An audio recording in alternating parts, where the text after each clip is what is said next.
Potentially more good news on the injury front for your Pittsburgh Steelers. Najee Harris was a full go on Thursday at practice. We'll see how things play out on the Friday practice, but with a big game to follow up the Cincinnati Bengals, they play the Patriots at Acrisure Stadium for the home opener of the season.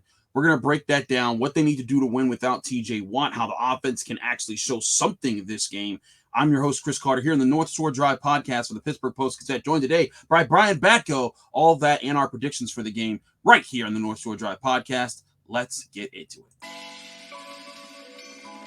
You are now listening to the North Shore Drive podcast, a show on all things Pittsburgh sports from the writers of the Pittsburgh Post-Gazette, hosted by Christopher Carter.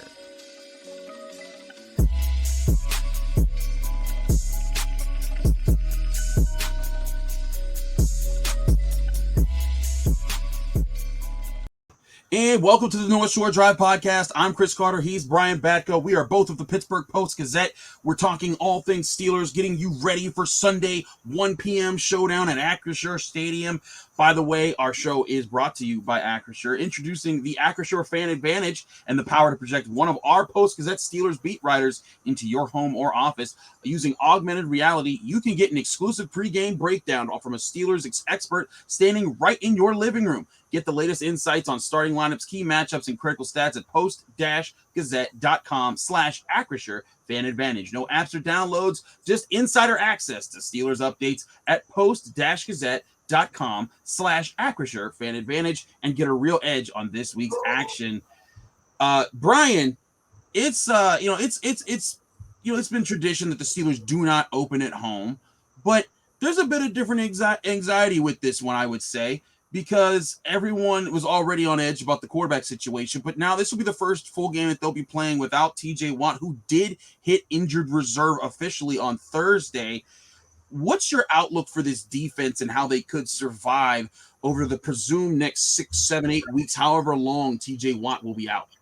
Yeah, Chris, one of the things we heard in the locker room Thursday morning from defensive captain Cam Hayward is, look, guys, we're not going to reinvent the wheel here on our side of the ball. Yes, guys need to step up, no doubt about it, and we'll see who does or doesn't do that. But I tend to agree, or I guess I should say believe him, that I don't think you're going to see the Steelers defense get real exotic and throw all sorts of different looks out there with more outside backers or less outside backers, or standing up D linemen, or throwing in, 3 inside linebackers like they did at times a couple years ago to confuse. I think it was the Ravens in that game. So, if you're really getting in and speculating on the X's and O's part of things without TJ, I don't think they're going to do that. I think they're going to ask Alex Highsmith to, continue what he did in week 1, build off that. I think they're going to ask Malik Reed to step in. And tell you what about Malik Reed, a couple years ago, Broncos faced the Patriots. He came off the edge and had 2 sacks. So he's had some success against New England. And we'll see who the number 3 guy is. I guess it's going to be Jameer Jones. Don't feel great about the depth there right now. And they made another signing on Thursday with David Anini. But for now, I think it's going to be same structurally Steelers defense that you're used to seeing. But obviously, number 90 is not going to be out there. Right. And we get it. It's tough to overhaul a defensive plan because it wasn't just like it was just built around TJ Watt. I mean, Alex Highsmith had 3 sacks. Cam Hayward had a sack. Arthur Millette had a sack. There were 3 other interceptions on top of TJ Watt's interception that built into the success. The run defense was there from the linebackers. It makes sense to not overhaul and just say, hey, whole new plan because TJ Watt's not there anymore. But there's no doubt they're going to miss this guy and the big plays that he would provide in big moments. Yeah, and I think a play like this, we'll like you said, we'll get the prediction sort of at the end, but a game like this, you expect Watt to make a big play at some point. I mean, you expect him to maybe get a strip sack or a pick that changes the tide. So you're not going to be able to lean on that. But I still think they're going to try to rely on getting home with 4 rushers. And when they do spice things up a little bit, guy you just mentioned, Arthur Millette. I mean, Mike Tomlin on Tuesday called him linebacker-like in that slot corner role. So he's starting to get more and more comfortable with things, and I think they're learning him a little bit more as well, and that allows them to maybe do some more with bringing him on those blitzes the way Mike Hilton was so good at doing. So, there's going to be some window dressing, but for the most part, they're going to be asking Highsmith and Reed to get the job done in the way that TJ Watt used to do. Now, this is an offensive line. Last week the Steelers faced an offensive line that they pretty much beat up, but there was a lot of investment to that offensive line. Top 10 pick in Jonah Williams, a lot of money put into Lyle Collins and Cap and all these other guys they brought there.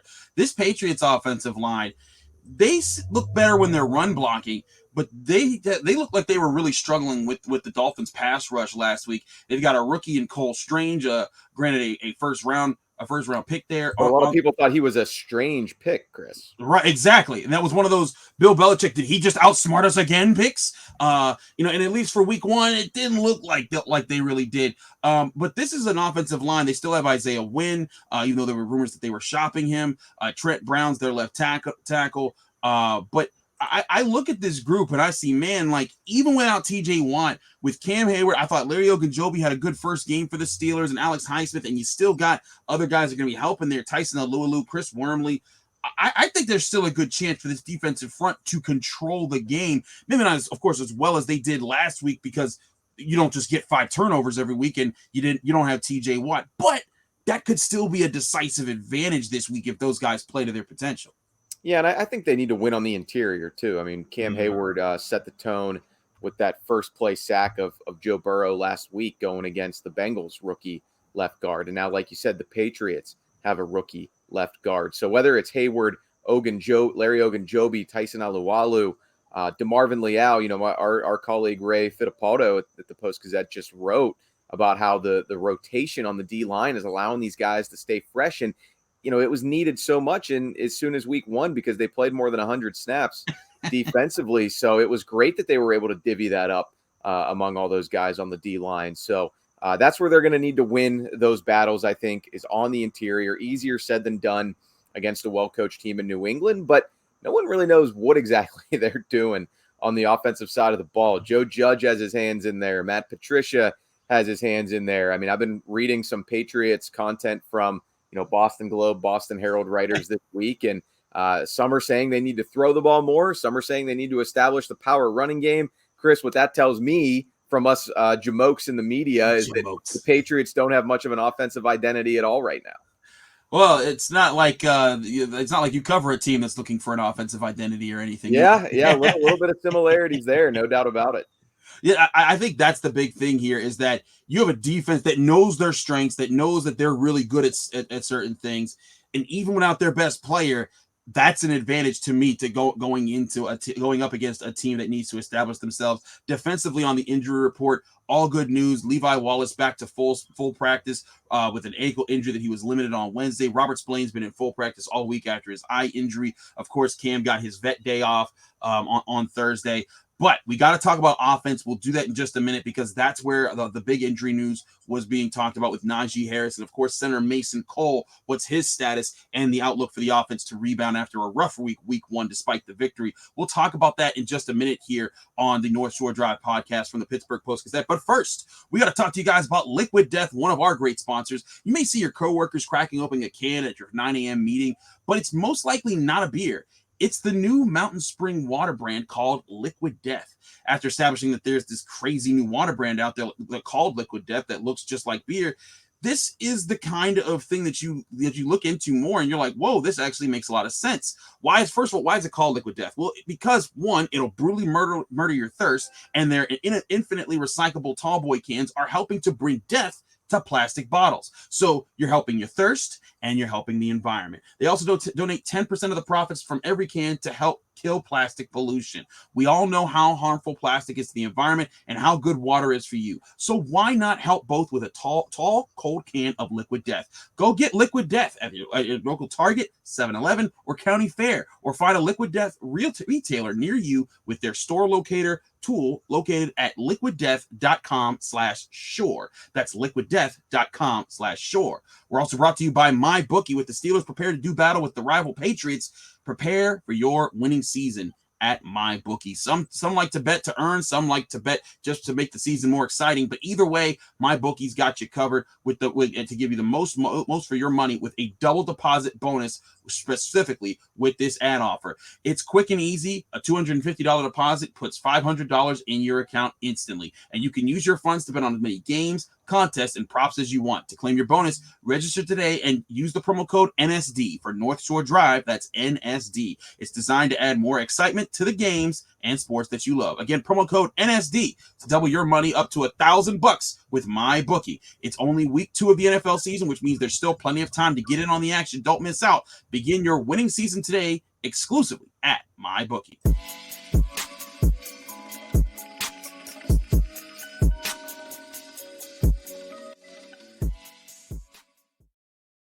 Back here on the North Shore Drive podcast, I'm Chris Carter. He's Brian Batko. Okay, Brian, first of all, it occurred to me only yesterday that this was the first time since before the pandemic that the Steelers and the Patriots were playing each other. And after seeing them like duke it out for 4 or 5 years in a row, I was like, whoa, this is kind of weird seeing this matchup again. And now they're back at Acrisure Stadium, not Heinz Field, but they're back in Pittsburgh, and Tom Brady's not the quarterback. That just seems like something that's kind of blowing my mind. We're both local Pittsburgh guys. This used to not happen all the time. And that's what I'm writing about for Sunday's paper, the Post-Gazette. I mean, it's a new generation of faces in this rivalry. You know, it feels like Tom Brady and Ben never even really got to say goodbye to each other, doesn't it? It was that 2019 season opener that went horribly for the Steelers. They got waxed up in Foxborough. And then the next week, Ben's elbow disintegrates. And the next season, Tom Brady heads south to Tampa. And, you know, the rest is history, I guess. So, you know, it's a little sad in that sense, certainly nostalgic, but you've got new guys that are going to be the face of this thing. And 2 of them we're going to talk about in a second here. But first, you know, Pat Fryermuth's from the New England area. Grew up loving the Patriots. You know, Cam Hayward is still here as that bridge to the Steelers teams of old. And, you know, you even got a younger guy like his little brother Connor, who grew up rooting for the Steelers against the Patriots in this thing. So that part of it's pretty cool. And at least this week and, you know, for the foreseeable future, you've got Najee Harris versus Mac Jones, 2 guys whose health is in question right now. And obviously they both drive their offense in their respective ways. Well, let's go over that injury update there, because there was good news for the Steelers as far as Najee Harris goes. He had a foot injury that won't be specified more by Tomlin, other than it wasn't the same sprained Liz Frank injury that Najee Harris himself described after the preseason was over. So Najee Harris proclaimed earlier in the week that he was going to play this week. He was limited on Wednesday, but a full participant on Thursday. That's usually a good sign. I still watch the practice report Friday to see if there's any change to that. If he goes back down to limited, that may, you know, suggest something's wrong there. But, you know, Brian, you can't talk about what you see in practice, but you could talk about how important Najee Harris is to this offense to make it go. He is, and everything I think sounds pretty optimistic with him. You know, do I necessarily predict that he's going to have a huge day? No, but there's a lot that factors into that, and it's not just the injury. I mean, it's the offensive line in front of him. I think that the Patriots and Bill Belichick, what they want to do, they're going to try to stop the run and probably try to make Mitch Trubisky beat them. So I don't necessarily think he's going to have a huge day, but I think he's healthy enough. You know, his participation in practice really lines up with what he told us on Wednesday, and also kind of how Mike Tomlin has downplayed this. I mean, I just think that if it were more of a concern than anybody was letting on, then you just limit him all week and you get him to Sunday that way. The fact that he is a full participant on Thursday makes me think that the foot is all right and he's on the mend here. But again, I understand people who are concerned that not only is he, you know, could he be returning too soon? You would hope that the Steelers medical staff would not allow that to happen, but also just the style of play.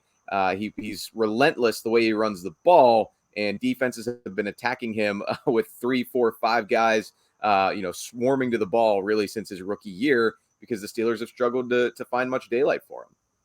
That's certainly part of it. But part of fighting daylight is having a good offensive line. One of the pieces of the offensive line that people were the most confident about going into this season was the newly added center, Mason Cole. He, of course, injured his foot or ankle, to be more specific, in that last game. He came up and went back in, and he's listed as a limited participant on both Wednesday and Thursday. So there's questions there. And in the few snaps that he didn't play last Sunday, J.C. Hassenauer snapped the ball almost over like Mitch Trubisky's head. So there's definitely some concern there that you want at least your trusty center that even though he's only played a game, he looked pretty trusty when he was in there. What's your readout on Mason Cole and how he's feeling going into this weekend? Yeah, that was one of Trubisky's better plays of the day, was to snag that high snap and kind of scramble out of there, get out of trouble. But I think Mason Cole, I mean, he's optimistic. We talked to him after practice Thursday. Basically you would have thought that he was a full participant. We later see that he was limited, but it sure seems like he's not worried about his progress or his availability against the Patriots. And yeah, I mean, that's pivotal to have him in there. He's developed a great rapport with Trubisky since they both signed here, I think on the same day in free agency. They've become friends off the field as well. And that center quarterback chemistry is always good to have. And, while we're on the topic of quarterbacks, I mean, I mentioned it before, Najee Harris's 2020 national championship teammate at Alabama, the quarterback to his running back, Mac Jones. They're all wondering right now up in Boston, what is going on with him? He misses practice Thursday with a non-COVID illness. He had back spasms that kept him out a little bit earlier in the week and put him in jeopardy. So I just don't know that Mac Jones is 100%, or I'm sure your uncle or your grandparents are saying it's just more Bill Belichick's subterfuge to make the Steelers think they have a false sense of security. Maybe. But I mean, Mac Jones didn't exactly look great in the last game either. So it's a matter of maybe you want that version of him if he's not 100% if you're the Pittsburgh Steelers. But either way, there's definite concerns there on both sides of the ball. The Steelers got to hope that Mason Cole's back, but I do think the Patriots, despite Mac Jones' struggles, he's supposed to be your future. You kind of need him to be able to function right now. I look at this offense and everyone's wondering, will it ever look good again? Will it, under Matt Canada, is it a Mitch Trubisky problem? Mike Tomlin during Tuesday brought up how it was, when he was asked about, throwing the ball deep, and he brought up how, that was, we were trying to protect ourselves because we knew our defense would win. He basically alluded to that, they wanted to avoid turnovers so that their defense could win them the game and they could play to their strengths. But, how much of that was maybe, do you see that maybe with him covering for Mitch Trubisky's problems versus actually that was the game plan last week? I think that was the game plan, but I mean, there's always more context to it, right? Like Matt Canada was asked about the deep ball and having a more aggressive mentality on Thursday morning. And I think he kind of, he pointed to a few plays that, the deep one to Miles Boykin, they just didn't quite hit it.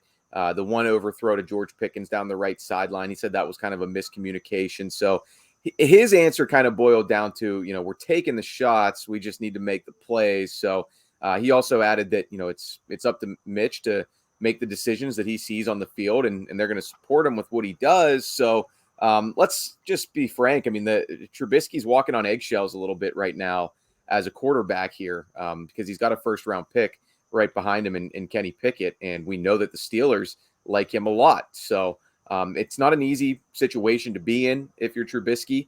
You got to walk that line of getting us out of stadiums with wins versus what can we do to be more explosive. So, he tried to kind of talk his way around that Wednesday in his weekly media session. But I think that this week, you do want to try to push the ball downfield a little bit, but what this offense is kind of built and designed to do is run after catch. And I think you could see a lot of that as well with the likes of Chase Claypool and Deontay Johnson.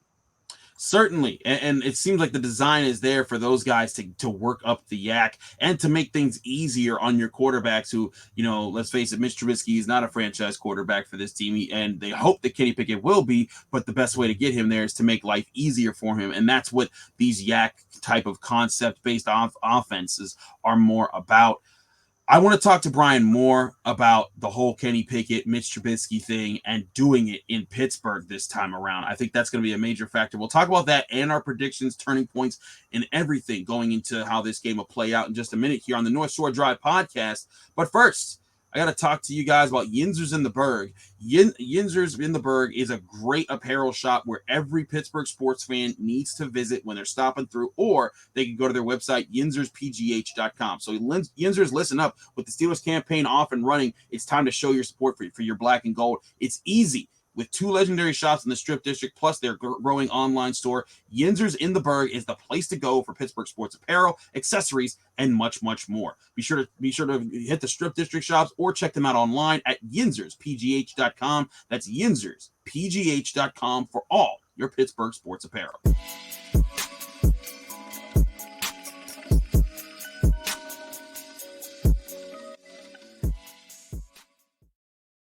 Back here in the North Shore Drive podcast, I'm Chris Carter. He's Brian Batko. We're both of the Pittsburgh Post-Gazette. Okay, so before we get into the turning points, the key factors, and the final scores, Brian, I don't know about you when you were in that press box in Cincinnati, but when I was sitting on my couch and I was watching this game, and I'm looking at how this game's playing, and Mitch Trubisky is playing, I'm thinking in my head, man, if this wasn't Pittsburgh, that crowd would be trying to eat him alive, and there would be chants of Kenny every 5 seconds, and it would be pandemonium with every incomplete pass, with every missed read, with every time the Bengals got closer in their comeback last week. The Steelers, I think, could be in for that again if this offense doesn't at least look somewhat competent this week. Do you see that being a problem for them in front of their home fans? You know, I don't know if a problem is the right way to put it, because I think if you're Mitch Trubisky, you know, you've been through this before. I don't know what can be more of a meat grinder than being the number 2 overall pick for the long-suffering Chicago Bears. Mike Tomlin has certainly been through plenty of distractions over the course of his career, too. I hesitate to say it's going to affect either of those guys too much, or even just the mode of operation with what they want to do offensively. But I could see it happening for sure. I mean, especially if, you know, you get a 3-and-out on that first possession. You know, the Boo Birds, I think, will be out. You know, if the 1 3-and-out becomes 2, God forbid you turn it over, unlike last week. It's going to be an interesting scene for the first regular season game at Acrisure Stadium. You want to see, if you're the Steelers, you want to see your offense start fast for a lot of reasons. But, I mean, I think that's certainly tangentially related to it as well. So, man, not to put any more pressure than is already on those 2 men, but Matt Canada better script some nice plays to start it out. And Mitch Trubisky, you better be seeing the field well from the get-go, or else, yeah, to your point, Chris, you know, you could be facing some heat from your own fans, which is never fun. But, you know, we know that Mason Rudolph kind of heard it a little bit that first preseason game when he got in before Kenny Pickett. So, yeah, it's a subplot to this Steelers season for sure. I think it's going to be interesting to watch to see how that plays out. You know, whichever direction this goes, if the offense is just kind of meh, or if the offense is really bad, or if the offense is good. Like, say Trubisky throws 2 touchdowns, does that quiet thing? Does that kind of put the crowd behind him and be like, all right, cool, you know, you're doing enough with this offense? All of that, I think, is going to be very interesting to watch to see how this plays out in this game. But let's get to the actual matchup with the New England Patriots. This isn't Tom Brady. This isn't your, like you said, your uncles or your aunties Patriots team here. They come into this game 0-1 after a weird but rough loss to the Miami Dolphins last week. Melvin Ingram scooped up a fumble and walked into the end zone with it last week. But I want to talk to you first to see, what is your biggest matchup or key factor in this game, and how does it create a turning point for the side that you see winning? And then with that, what will be your final score? Yeah, so I'm going to kind of zero in, I think, a little bit on Steelers offensive line versus Patriots front. Oh, that's not good. That's not a good one. Yeah, so I was talking to Dan Moore Jr. a little bit in the locker room Thursday and said, you know, is it going to be like last week where you're kind of on an island a lot against one guy, where I think he actually performed somewhat admirably against Trey Hendrickson. I mean, Hendrickson didn't wreck the game the way he did a couple years ago in Cincinnati. So, but Moore said it's going to be more so Patriots are so scheme driven. They're going to run a lot of stuff at him. He's going to see a lot of different pass rushers, you know, DNs and their 3-4 outside backers, and here's the guy I'm going to kind of highlight here, Matt Judon, who played 4 or 5 years with the Ravens and had his fair share of success against the Steelers. So he knows what facing the Steelers is all about. And, you know, he's a guy that the Patriots paid a lot of money to last offseason. It could be a long day for Dan Moore against him. So, I mean, I think that's kind of one sort of one-on-one thing that I'm going to be keeping an eye on. Can Dan Moore survive out there and make it so that Mitch Trubisky isn't running for his life against this Patriots front that, again, I think that Bill Belichick would probably, he's not going to let you run all over them. No. He's probably going to want to see if Mitch Trubisky can sit back there in the pocket, read coverages, take shots where he needs to, find guys underneath, make this new guy in his first home start beat you, rather than just get out athleted by Najee Harris. Right, and that's Bill Belichick. He wants to find the right matchups. He wants to find. I mean, years ago when Le'Veon Bell went down in the AFC Championship game, he took away Antonio Brown and Ben Roethlisberger with the injuries and the suspensions to the Steelers wide receiver core at the time. He had to go to Eli Rogers in that game, and that suffocated the Steelers offense. That had to be explosive all that season, especially in the tail end of that season. So certainly that's a major concern that the Steelers have to be aware about, is him trying to force your hand into the situation that you might not feel the most comfortable with the play. But all that being said, Brian, how do you see this game playing out? When's the tide turn to the winning side, and what's your final score? I think the Steelers do manage to hit on a big play offensively, or maybe they get another splash play defensively. I know we talked about that last Friday on the pod. It didn't end up being another special teams jailbreak, but it was Minkah Fitzpatrick with the pick six on the very first Cincinnati possession. So, I mean, that ended up being what, set the pace in that game, and the Steelers were able to hang on from there, although there was never a dull moment. So I'm going to go Steelers 26, Patriots 21. These are two pretty similar teams. That's a little bit more higher scoring than Vegas expects. But I mean, it's going to be a bit of a slugfest, I think. And, the Steelers defense will keep that momentum rolling, making enough plays to win in the end. It's hard to stop any offense, but this is one where I think they do have the upper hand even without TJ Watt. I truly think the advantage here is to the Steelers defense, in that, yes, the Patriots defense is going to scheme up things to try to confuse Mitch Trubisky, to take away Najee Harris and those things like that. But the Steelers defense, they'll try to scheme things up, but they'll also just try to beat you straight up. And I think that's where the Patriots' biggest weakness is that this offensive line hasn't been that consistent yet this season. I know it's just been 1 week, but I think that the Steelers' defensive front gets into the backfield, whether it's Mac Jones or somebody else. I truly think that they're going to be a problem, for this Patriots team. I mean, because then you're looking at Brian Hoyer or Bailey Zappi, as your options there. I think that gets into danger territory if Mac Jones isn't playing for them. Not that Brian Hoyer hasn't had success at times filling in, but if you're the Steelers, you want to, whoever's back there, you got to get heat. You got to create pressure. I think they do. And I'd like you. I think that you might see some more of those explosive plays on defense. I'm going with a lower score, though. I'm going 16-13 Steelers. I think that it's going to come down to, the Steelers got one touchdown, and then it's just going to be about who makes the first big mistake first, or who's forced to get desperate first on offense for Mac Jones or whoever plays the quarterback for the Patriots versus Mitch Trubisky. And that player who has to get desperate, it's going to be about, can they survive the defense that they're facing? I think it just happens to be the Patriots. Mac Jones makes a big mistake. The Steelers capitalize, and that's what helps them close the game out late. Yeah, I'm just not all that concerned about a receiving core that features Devontae Parker, Kendrick Bourne, Nelson Aguilar, Jacoby Myers. You got to watch out for the tight ends now. Hunter Henry and Jonnu Smith. I mean, we know how much they love their 12 personnel in New England. So I think the Steelers will be prepared for that. And, the run defense looked better last week, so not overly concerned with them getting blown off the ball. But, yeah, I do think that this could be a more low-scoring game than I predicted. But, I've got the Steelers. And last time I checked, the odds makers have the Patriots favored by a couple points. So you always kind of scratch your head at that and wonder what exactly they're seeing or what they're knowing about this matchup.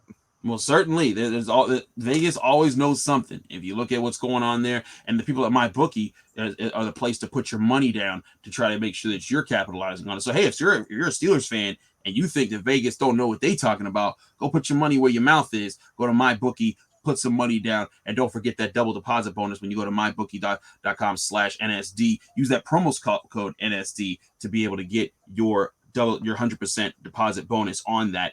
Brian, thanks so much for joining me here on the North Shore Drive podcast. It's a pleasure.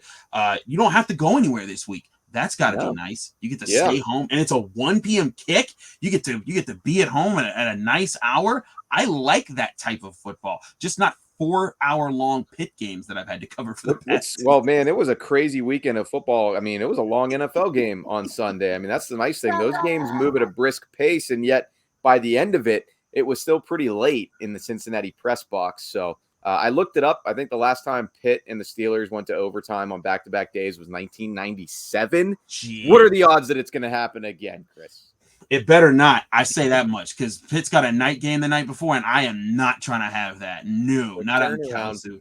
Oh gosh, I'm not trying to have it. Don't put that evil on me, Ricky Bobby. I just told you it's not going to happen again for another 25 years. So you're good.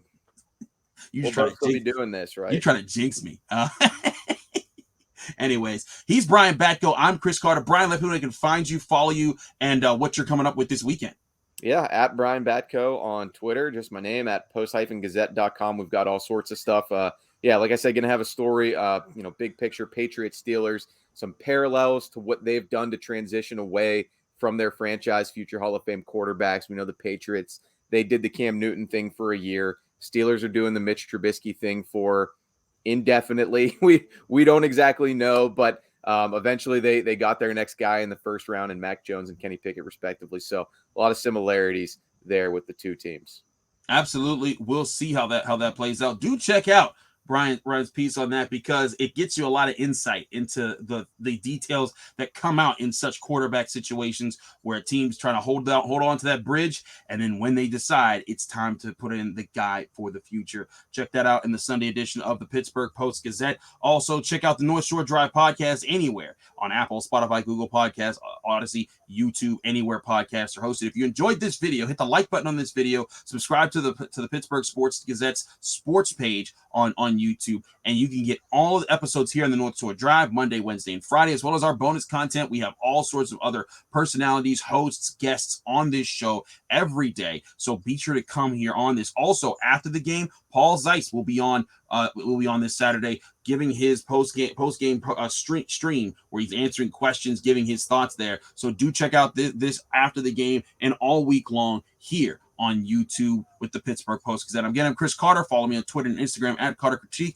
Check me out at post-gazette.com. Just like you can check out Brian's work on the Steelers, you can check out my work at Pitt and Noah Hiles as well, who will be in Kalamazoo, Michigan for that game. Thanks again for checking us out here. We'll be back next week recapping what happened with Steelers versus Patriots. Thanks for tuning in to another episode of the North Shore Drive podcast of the Pittsburgh Post-Gazette.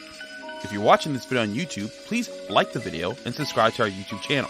For 6 months of digital access to post-gazette.com for just $6, click the link down below in the description.